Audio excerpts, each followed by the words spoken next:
રક્ષાબંધન નિમિત્તે કારજ પોલીસ સ્ટેશનમાં police station ખાતે અનોખી ઉજવણી. સેવા એકેડમી દ્વારા પોલીસ જવાનોને રાખડી બાંધી ભાઈ બહેનના પવિત્ર સંબંધની ઉજવણી. અમદાવાદના કારજ વિસ્તારમાં આવેલા પોલીસ સ્ટેશન ખાતે રક્ષાબંધનના પવિત્ર પર્વની ભાવભીની ઉજવણી કરવામાં આવી હતી. સેવા એકેડમી કારજ અમદાવાદ દ્વારા પોલીસ સ્ટેશનની મુલાકાત લઈ પોલીસ અધિકારીઓ અને કર્મચારીઓને રાખડી બાંધી રક્ષાબંધનની ઉજવણી કરવામાં આવી હતી. આ પ્રસંગે બહેનોએ પોલીસ જવાનોને રાખડી બાંધી તેમના દીર્ઘાયુષ્ય અને સુખ સમૃદ્ધિ માટે પ્રાર્થના કરી હતી.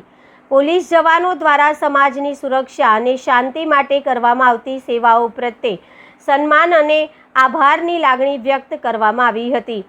રક્ષાબંધન નિમિત્તે યોજાયેલા કાર્યક્રમમાં આઈપીએસ અધિકારી શ્રી ભરતકુમાર રાઠોડ, ડીસીપી જોન બેન સહિત પોલીસ અધિકારીઓ અને સ્ટાફની ઉપસ્થિતિમાં રાખડી બાંધવામાં આવી હતી.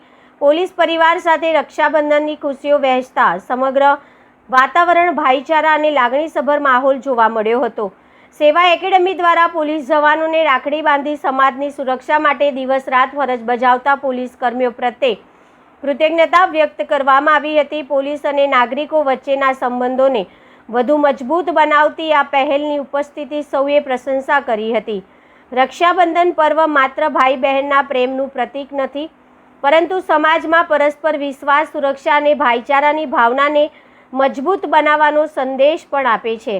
કારજ પોલીસ સ્ટેશન ખાતે યોજાયેલી આ ઉજવણીએ ભાવનાનું સુંદર ઉદાહરણ બન્યું હતું. એડિટર સુનિલ રાઠોડ.